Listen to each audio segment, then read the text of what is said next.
Salut les amis, c'est Sofiane. On se retrouve pour un nouvel épisode du podcast. C'est en forgeant qu'on devient forgeron et c'est en galérant qu'on devient humoriste. Voici Galère d'humoriste avec aujourd'hui Antonia de Randinger. Salut Antonia, comment tu vas? Salut Sofiane, ça va très bien, merci. Et toi? Ça va super, merci. Je tenais absolument à t'inviter dans ce podcast pour non seulement pour écouter tes anecdotes comme tous les autres invités, mais surtout pour qu'on rétablisse ton nom, qui soit tu vois, réhabilité en audio parce que j'en ai assez d'entendre à chaque fois Randinger, Rédinger, tout ça. Non, c'est Antonia de Randinger. À chaque fois, je souffre pour toi. Moi aussi, j'ai un nom, tu vois, je souffre pour toi parce que j'ai un nom compliqué à prononcer. Les gens prononcent des fois été, étaille, alors que la vraie prononciation, c'est étaï.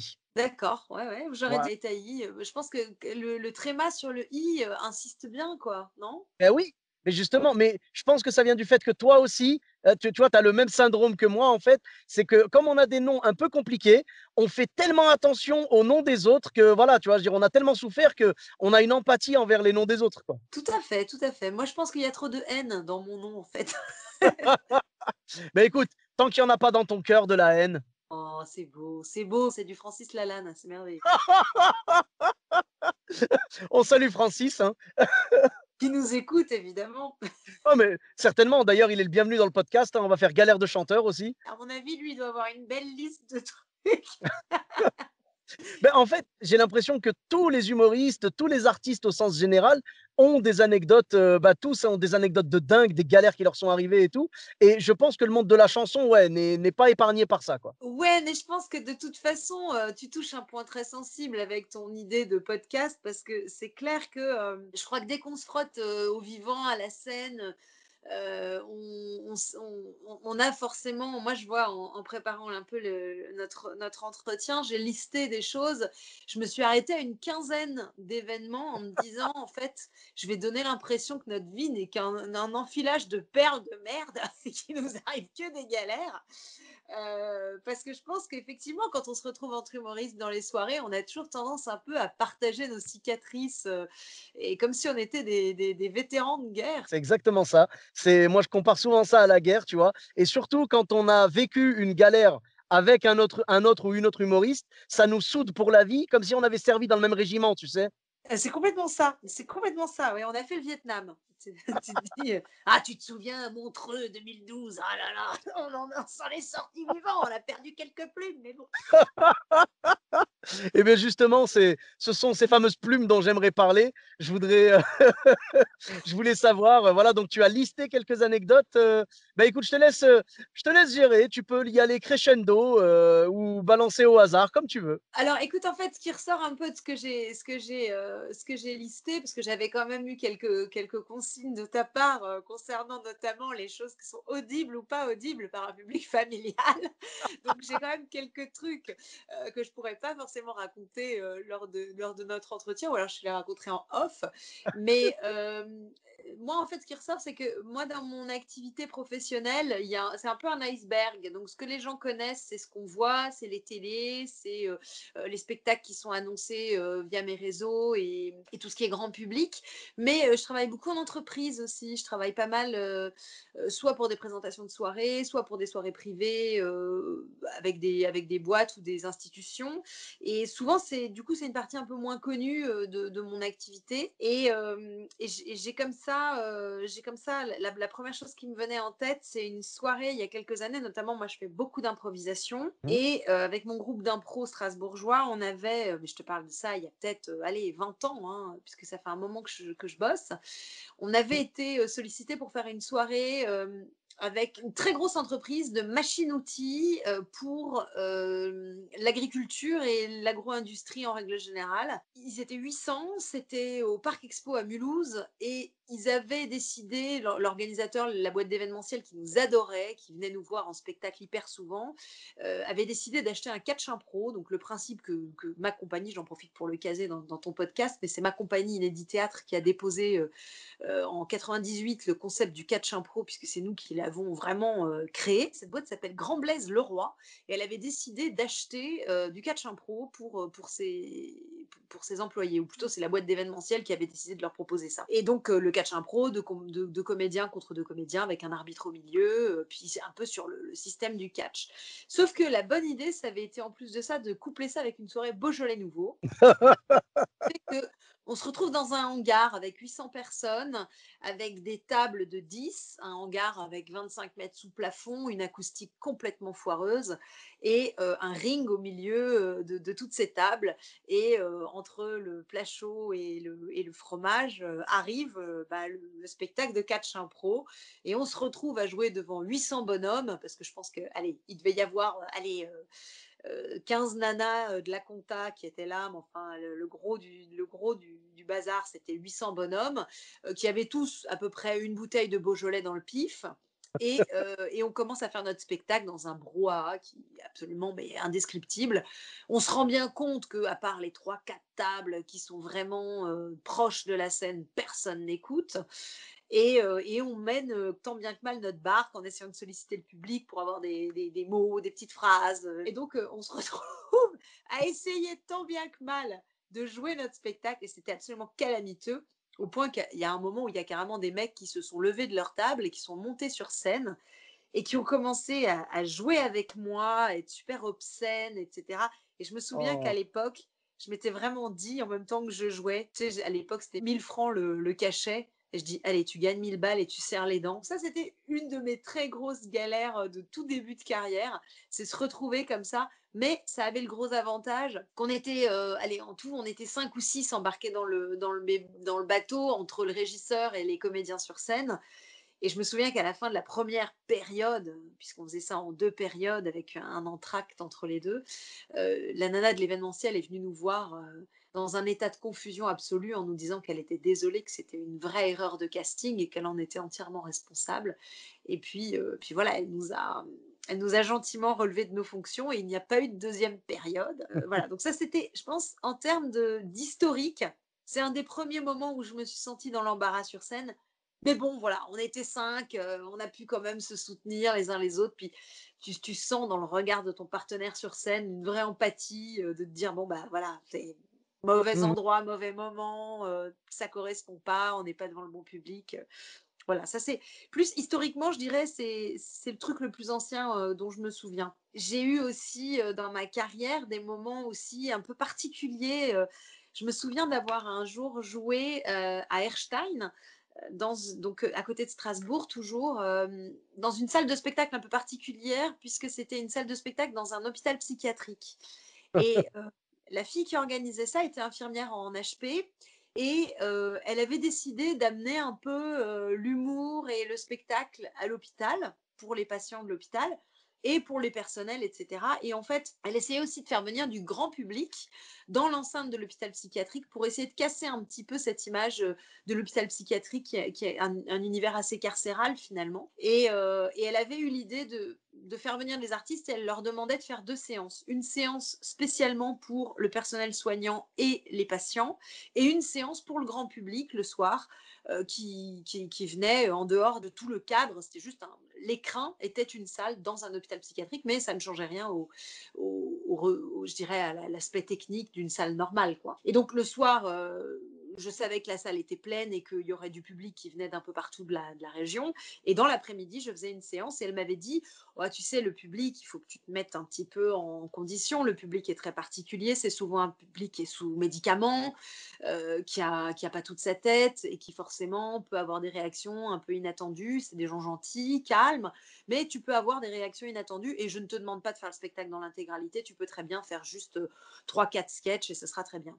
Moi, je lui avais dit, bah non, je vais faire le spectacle en entier. Il n'y a pas de raison parce que c'est un public particulier, je ne fasse pas le spectacle en entier. Donc, je préfère jouer mon spectacle en entier. Donc, je joue le spectacle vers, je sais pas, 15 heures, devant un public très parsemé de patients et d'infirmiers et médecins psychiatres.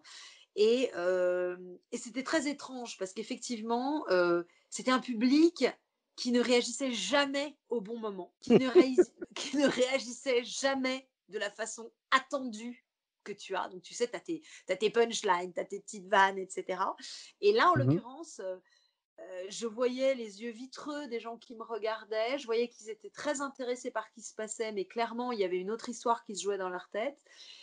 Et voilà, je me déstabilisais pas, je savais, si tu veux, à partir du moment où le contrat est clair, que tu sais que dans le public, tu joues pas devant ton public, tu joues devant un public qui a une autre lecture de ce que tu es en train de faire. Je pense que tu es conditionné et tu fais ton job et tu es prêt. Et puis moi, encore une fois, je viens de l'impro, donc je pense que j'ai quand même une certaine capacité à m'adapter à ce qui est en train de se passer. Et là, il y avait une dame au troisième rang qui parlait avec moi pendant le spectacle. Donc, je jouais mes sketchs et je jouais une petite vieille dame qui s'appelait Madame Cailleux et qui était concierge de son immeuble et qui parlait comme ça et qui s'occupait de sa mère qui avait 99 ans, qui était un personnage imaginaire en fond de scène derrière un paravent. Et Madame Cailleux, elle avait une table, enfin, c'était un univers, un intérieur de chez une vieille dame, donc des fauteuils fleuris, une nappe à fleurs, du papier peint fleuri, tout ça dans le même tissu, etc. Et à un moment, cette dame qui me parlait pendant que je jouais se lève et elle monte sur scène et elle me dit: Tiens, je t'ai apporté une banane. Et donc, je suis sur scène en petite vieille dame. Je dis: Oh, ben, c'est vraiment gentil, ma cocotte. Elle dit: Tu la manges quand tu veux. Hein. Puis elle me dit: Tu sais, ma fille, elle vient plus me voir à l'hôpital. Je dis: Oh, ça doit Oh. pas être facile alors. Hein. Je crois qu'elle a honte de moi. Je dis: Oh, je suis sûre que tu te trompes. Tu sais, va te rasseoir, va te rasseoir. Je vais te raconter toute l'histoire et après ça, tu verras, on discutera, etc. Donc elle va se rasseoir dans le public. Tu t'en es bien sorti quand même, hein? Mais elle arrivait à un moment où je pouvais interrompre ce que j'étais en train de faire pour discuter un peu avec elle. Et de toute façon, je me disais, c'est un moment à la fois très troublant pour moi, mais il y a quelque chose d'un peu magique parce que cette femme, elle rentre dans un autre univers, elle se pose pas la question de savoir qu'est-ce qui se passe exactement, dans quel contexte elle est. Elle était complètement à côté de la plaque. Et puis, à chaque fois qu'il y avait des musiques de transition, c'était des musiques des années 40-50. Et à un moment, avec le crin-crin du 78 tours, tu vois, etc. Donc il y avait un moment, il y avait Parlez-moi d'amour. Et là, elle se lève et elle commence à chanter toute la chanson dans son intégralité.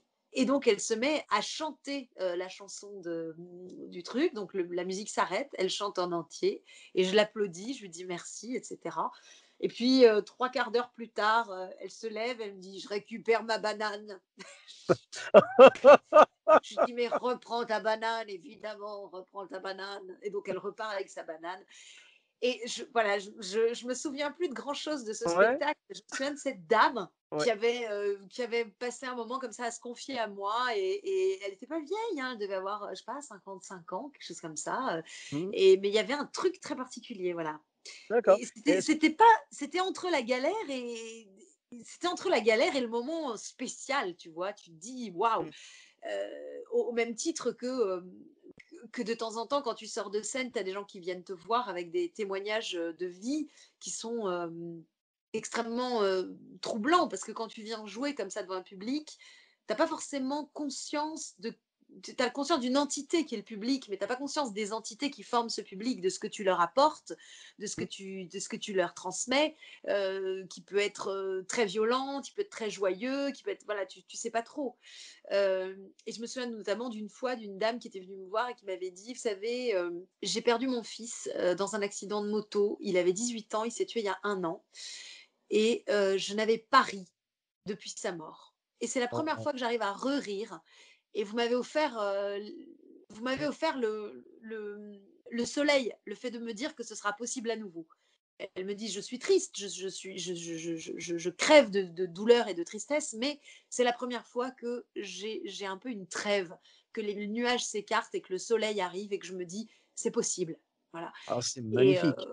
voilà, et je crois que au même titre qu'on a des galères, je crois qu'il ne faut pas qu'on oublie qu'on fait ce métier pour tous ces gens-là qui nous disent combien ils ont besoin de nous, tu vois. Et là, je trouve que Mmh. le fait qu'on nous ait dit pendant un an et demi qu'on n'était pas une profession essentielle, moi, ça me choque pour ça, parce que moi, je sais qu'on est une profession essentielle. Je sais que quand tu as quelqu'un qui vient te voir, comme ça a été mon cas, pour te dire, je suis venue vous voir la semaine dernière avec ma maman qui était en soins palliatifs, elle est morte le lendemain de votre spectacle. Et Oh. on a passé la soirée à rire et à oublier qu'elle allait mourir.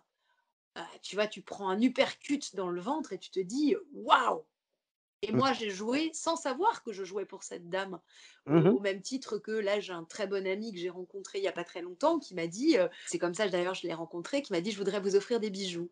Alors, je lui dis: «Vous êtes adorable», mais il dit: «Non, je suis créateur de bijoux, je voudrais vous offrir des boucles d'oreilles».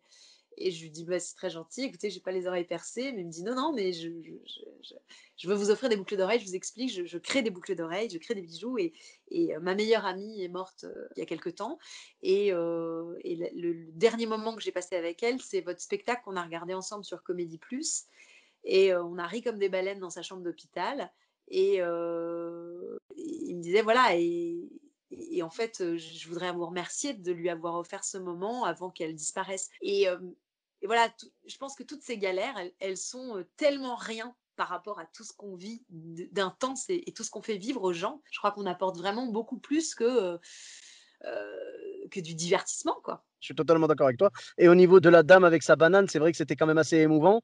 Après, le fait, alors moi je me pose la question, excuse-moi, hein, mais le fait qu'elle ait repris sa banane à la fin du spectacle, est-ce que tu n'as pas l'impression que c'est une espèce de critique billet réduc négative végétale? C'est complètement ça, c'est complètement ça. Si tu avais été marrante, je t'aurais laissé la banane, mais là, je suis désolé, ton potassium, tu iras le chercher autre part. Mais en plus de ça, la banane, c'est quand même tout un truc, quoi. Te dire, tu donnes la banane, quoi. Je t'offre avoir la banane, c'est. Ah, ouais, c'est Voilà, donc symbolique. j'avais eu la banane et j'ai perdu la banane, tu vois, c'est vraiment Ouais. ça. Mais tu lui as C'est vraiment redonné ça. la banane, donc c'est quand même beau. Voilà, c'est ça. Je lui ai redonné la banane. C'est vraiment, ouais, Voilà. quand on y pense en termes de métaphore, c'est assez fort. C'est Alors, un beau symbole, oui. qu'est-ce qui m'est arrivé d'autre Ouais. dans mes petites galères? Alors, ma galère la plus marquante et celle que je raconte et qu'on a peut-être déjà entendue dans d'autres émissions, mais c'est que il y a quelque temps, je jouais, ça devait être en 2016, un truc comme ça, je jouais au Riverain, qui est une grosse salle à côté de Saint-Louis, genre une salle de 600-800 places, quelque chose comme ça. Je faisais un best-of et moi, mon sketch phare, c'est l'épilation. Donc, Mmh. à la fin du spectacle, j'avais gardé en rappel le sketch de l'épilation.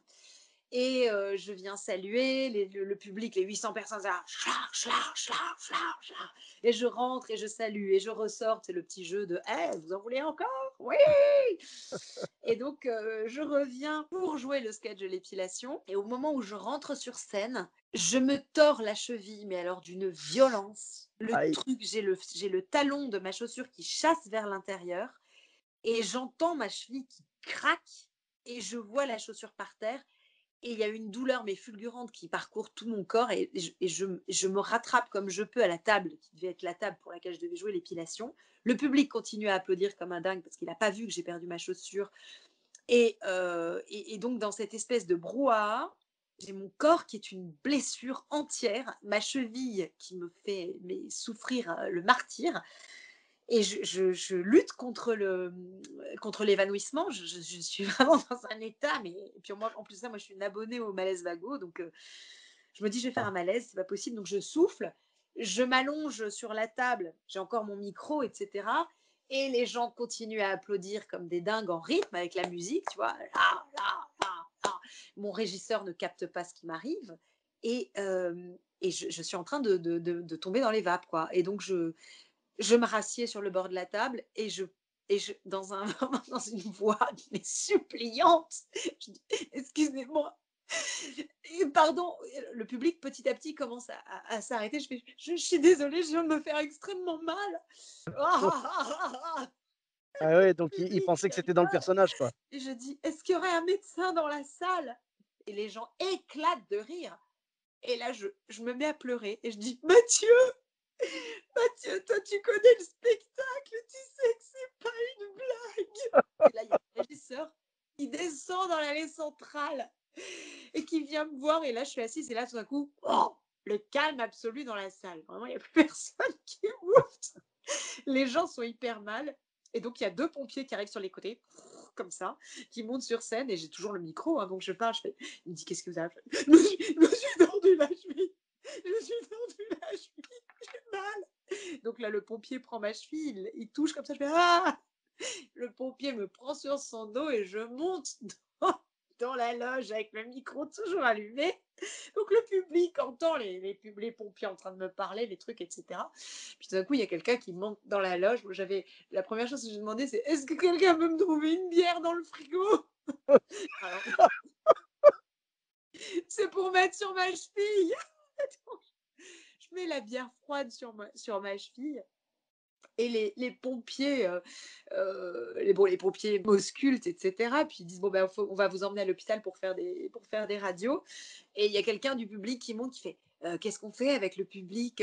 Parce que nous, on attend, en fait, on est-ce que» je dis: «Bah, là, je crois que je vais pas pouvoir terminer». Donc je redescends sur scène, sur le dos d'un pompier, et je dis: «Je suis vraiment désolée, mais il faut que j'aille à l'hôpital. Donc je vous souhaite une très bonne fin de soirée. Merci beaucoup». Et donc je dis: «Je suis désolée, je voulais faire l'épilation, mais je pourrais pas».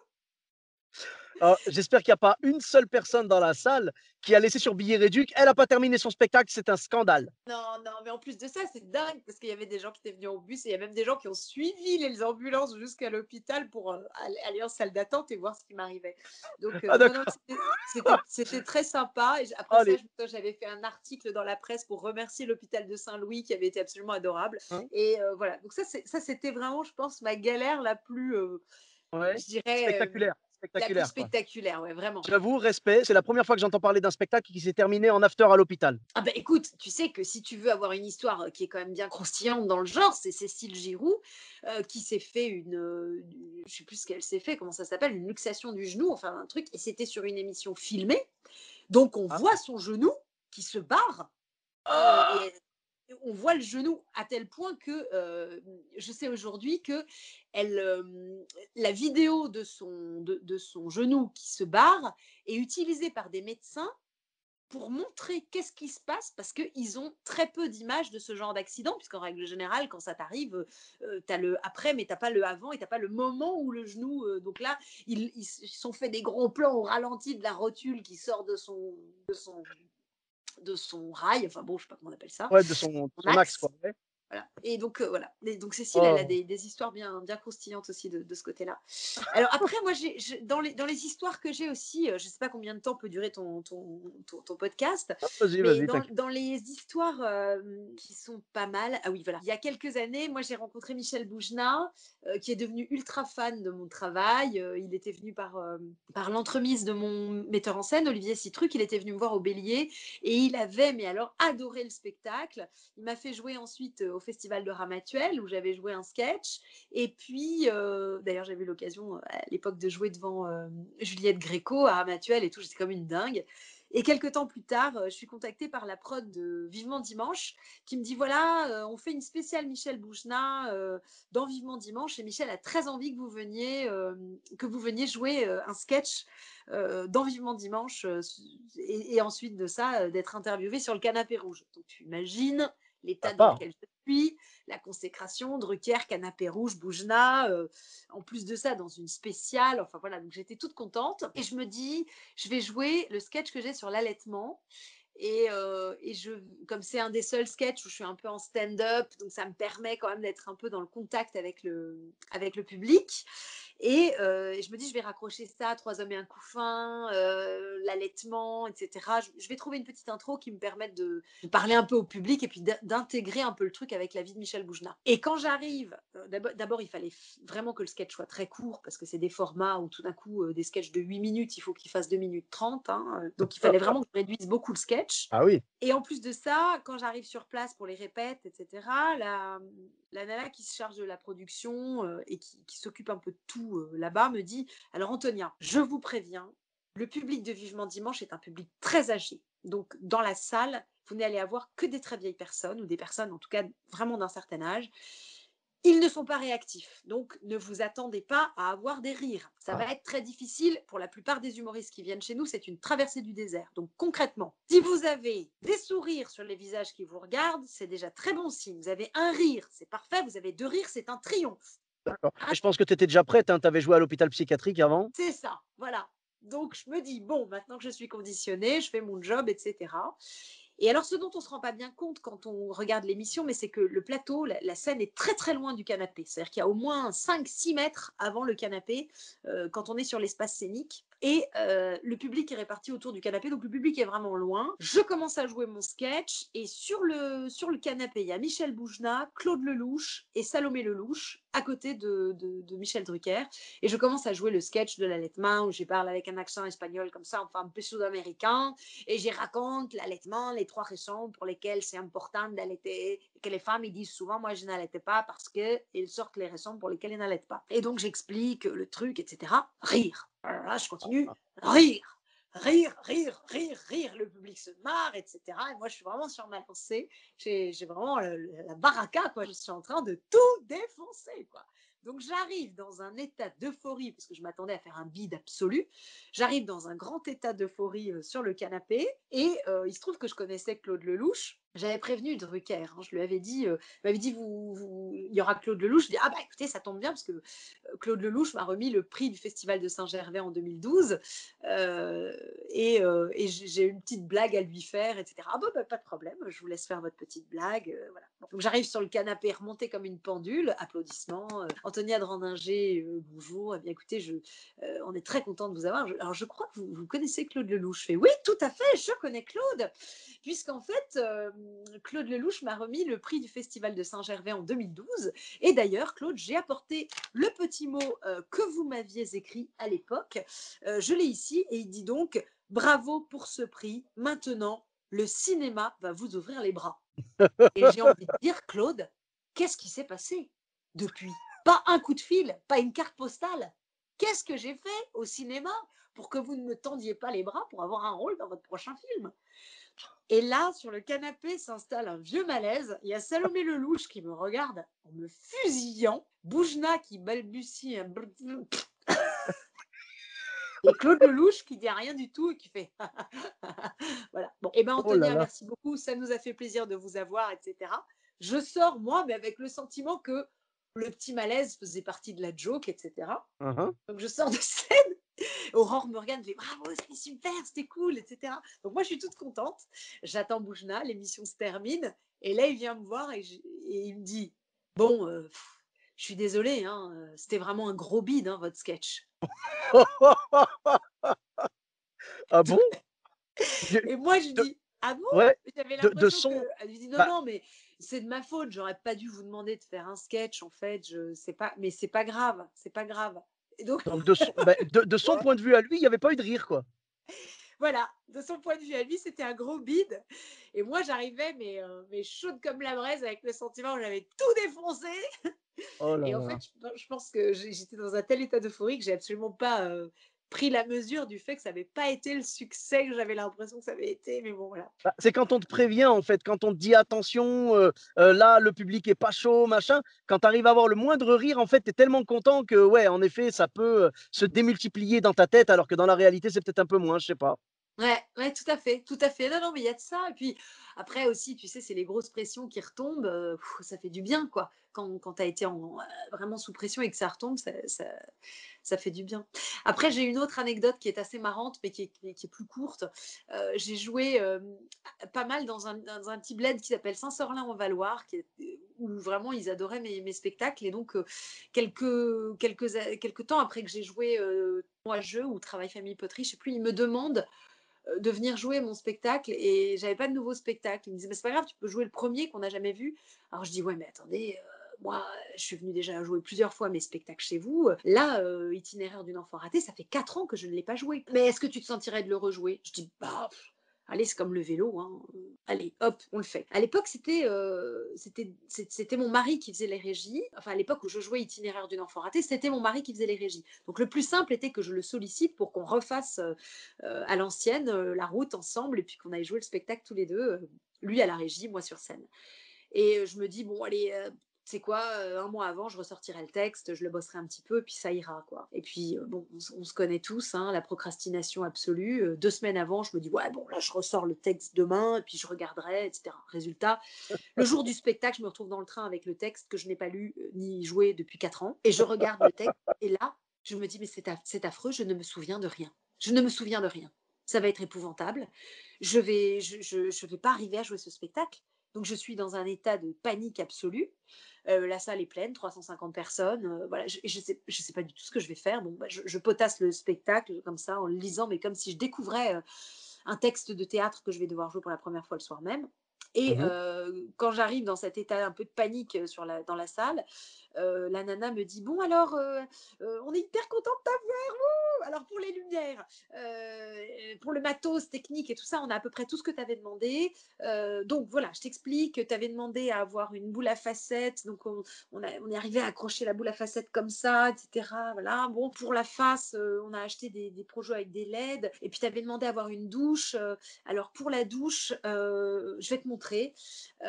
Et donc, pour le public qui nous écoute et qui n'est peut-être pas aguerri, une douche, c'est une lumière qui tombe du plafond en douche, voilà, Ouais. sur le comédien. J'arrive sur scène et il y a un échafaud en bois avec un pommeau de douche et des robinets. Ah celle-là, elle est excellente.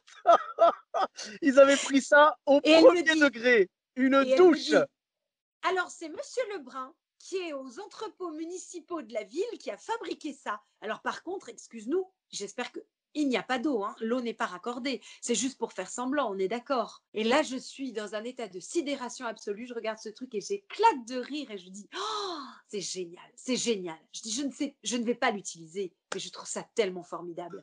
Et donc je lui dis, alors tu vois, en langage scénique, c'est pas ça une douche, mais c'est tellement 1000 fois mieux ce que vous m'avez fait, j'adore. Et donc voilà, donc je me suis retrouvée avec une douche en bois, avec un pommeau de douche acheté à Leroy Merlin, et Monsieur Lebrun des entrepôts municipaux, des ateliers municipaux de la ville de Saint-Sorlin-en-Valoir, qui m'avait fabriqué une douche. J'ai trouvé ça génial. D'accord, j'espère que tu leur as pas demandé de te payer en cachet. Parce que là, bah écoutez, on vous a mis les Doliprane de côté, hein, et Ouais, non, ça aurait pu complètement, ça aurait pu complètement. vraiment, c'est trop mignon, quoi. Oh, c'est trop mignon. Mais tu sais, c'est doublement mignon. Mignon parce qu'ils savaient pas, du coup, ils pensaient que c'était une vraie douche, et mignon parce qu'ils ont été jusqu'à la faire, les pauvres, tu Mais tout vois. à fait, mais complètement, complètement.